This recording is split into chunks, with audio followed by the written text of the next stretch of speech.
सदरील cinema Dnyaneshwar Gajare and actor channel प्रस्तुत करत आहे. मित्र होतो ना, तेवढाच इथे माझा एक फाल्गुन नावाचा मित्र आहे. असं त्याचं काय? त्याची पण परिस्थिती माझ्यासारखी हैराण आहे. त्याने लग्न केलंय. वा. त्याची ओढा ताण भगवत नाही. एका मामूली गोदामात कारकून आहे. तेव्हा माझ्या बरोबर त्याला पण तू एक नोकरी बघशील तर. अरे एवढंच ना, दॅट्स नॉट डिफिकल्ट. चल मी निघू आता. निघ. बाय द वे, त्याचं नाव काय म्हणालास तू? फाल्गुन. काय करते काय तू? हा तुमचा स्टोव. त्याच्यावर रॉकेल होता, काडी लावा आणि पेटवा. म्हणजे मी सुटले आणि तुम्ही पण सुटलाच. तू गडबडीन चुकीचं बोललीस काय? तुला स्टोव मध्ये रॉकेल होता आणि काडी लावा असं म्हणायचं असेल. स्टोव मध्ये नाही हो, नाही. स्टोवर चितेवर होतात ना तसं. कमाल झाली तुझी. स्टोव कुठे, चिता कुठे, हे काहीतरी. 2 दिवस झाले तुमच्या मागे लागले की त्या बर्नरचं काय झालं ते बघा म्हणून. 2 दिवस शेजाऱ्यांचा स्टोव आणला. 4 दिवस आणखी तसाच आणायचा, त्यात काय बिघडलं? लाज नाही वाटत तुम्हाला सांगायला? लाज कशी वाटायची त्याच्यात? नोकरी करणाऱ्या माणसाची महिना अखेर नेहमी निर्लज्ज असते.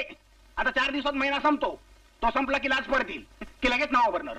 काल रात्री शेजाऱ्यांनी आपला स्टोव परत नेला. नाही ना, वांधा नाही. काय परमेश्वर कुणाकुणाला खूप मुलं देतो, कुणाकुणाला खूप पैसे देतो. तसे त्याने आपल्याला खूप शेजारी दिलेत. निदान 7-8 तरी शेजारी असतील ना आपल्याशी न म्हणलेले. त्यातल्या 5-6 जणांनी सांगितलं त्यांना सवड नाहीये स्टोव द्यायला. मग शेगडी आहे की आपल्याजवळ? शेगडी नाही का? शेगडी कोळसा संपलाय. संपला. माझ्याकडे तरी उसने पैसे आणा आणि स्टोव दुरुस्त करा. काय उसने पैसे आणा? आधीच लोकांची केवढी देणी झाली आहेत. आता देणेकरांना लाज वाटते मला उसने पैसे देताना. अहो, मग संसार कशाला मांडलात? आता बोला की लग्नाच्या आधी मारे आभाळी आश्वासनं दिली होती. काय म्हणे, तुला फुलासारखे जपीन, तुझ्यावर प्रेमाचा वर्षाव करीन, तुझ्यासाठी माझ्या काळजाच्या पायघड्या घालीन, तुझ्यावर साड्यांचा पाऊस पाडीन. असं मी म्हणालो होतो. हो हो तुम्ही. असेल. आणि एकदा नाही 100दा म्हणाला होता. असेल असेल. काय दारूचा घोट घेतल्यानंतर आणि लग्नाचा घोट घ्यायच्या आधी पुरुषाच्या आपल्या जिभेवर कधीच ताबा राहत नाही. असेल असेल, मी म्हणालो असेल.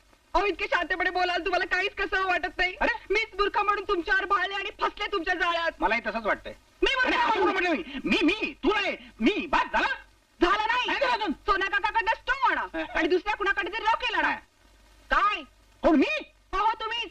दरवेळी मीच काय म्हणून दुसऱ्याकडनं उसनं आणायचं. काय मी पैसे उसने आणतो, तू वस्तू उसने आणायच्या. संसारात बायकोचा सहभाग पाहिजे की नाही? तशी संसाराला ऑफिसला जाताना डबा पाहिजे असेल तर मुकाट्यानं स्टोव आणा, नाहीतर बसा तसेच बोंबलत. अन्न पाणी तुटायची वेळ आली तर तो आणलाच पाहिजे.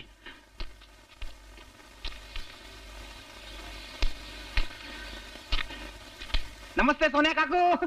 नमस्ते. काहीतरी उसनं हवं असेल तुम्हाला. अरे वा, बरोबर ओळखलं. तुमचं डोकं म्हणजे खरोखर अगदी बरं. सकाळी उठल्याबरोबर मेली उसण्यापासून सुरुवात. अहो काहीतरी अडचण आली असेल. तुम्ही बोलू नका मध्ये मध्ये. हा शेजार म्हणजे नुसता छळवा नाही. काय उसनं मागतील याचा भरोसा नाही. हं? धुंगणाचं सुद्धा सोडून मागतील. नाही नाही, सोडून नाही मागला, पण ते सोडून ठेवलं असेल तर गोष्ट वेगळी.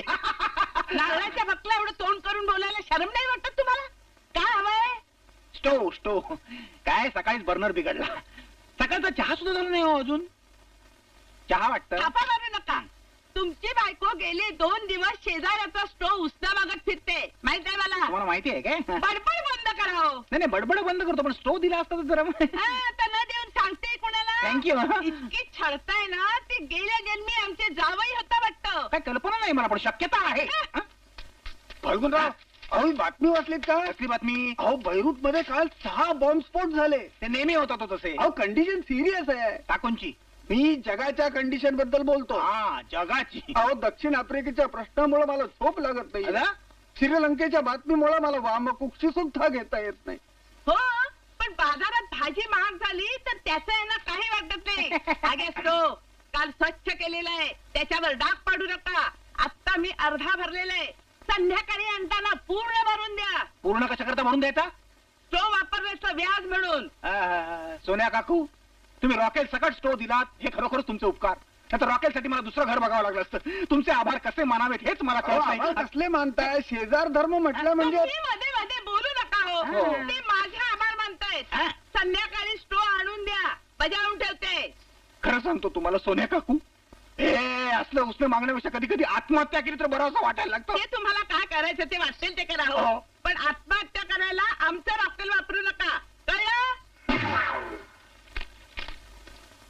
I know your feeling. आम्ही आमच्या परीनं जास्तीत जास्त चांगले उपचार करीत आहोत. नाही, मला त्याबद्दल काहीच म्हणायचं नाहीये. हे पहा, सुहासचं ऑपरेशन केलं तर बराच फरक पडू शकेल.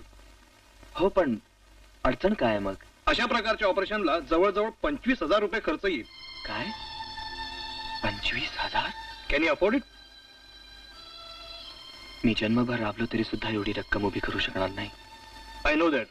म्हणूनच म्हणतो की डॉक्टर, हे ऑपरेशन जर काही वर्षानंतर केलं तर? चालेल की. थँक्यू. मला दिल्लीत एक नवीन नोकरी मिळण्याची शक्यता आहे. तिकडे जास्त पगारही मिळेल. काही वर्षानंतर मी सुहासचं ऑपरेशन जरूर करू शकेन. That's a good idea. नमस्ते. अरे दादा, सुहास, अरे तू लवकर बरा होणार आहे. खरंच? हो, डॉक्टर म्हणाले की एक लहानसं ऑपरेशन केलं ना की तू एकदम बरा होऊन जाशील. पण ऑपरेशनला फार खर्च येतात म्हणे. तू खर्चाची कशाला फिकर करतोय? तुझा दादा आहे ना इथं खर्च करायला. दादा, तू कुठून करणार खर्च? त्यापेक्षा मी असंच राहिलो तरी चालेल. अरे हे वेडा का रे तू? हा? अरे तुझा दादा मग कशाला आहे? हा, तू तू तू अजिबात काळजी करायची नाहीस. हा, तू हे चॉकलेट घे आणि तू चिंता करू नकोस. हा, मी मी फाल्गुनला भेटून येतो. हा. थँक्यू फॉर द पगार. ओ वडके, कोण आहे? इथे इथे काय? तुम्हाला साहेबांनी आज बोलवलंय. अरे 5:30 वाजले.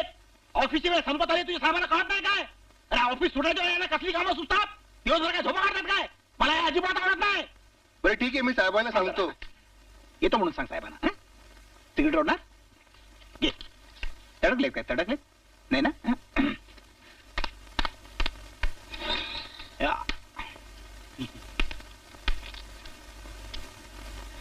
घड्याळाकडे बघू नका, नाही, फोनकडे बघा. फोन? फोन आहे तुमचा. माझा आहे?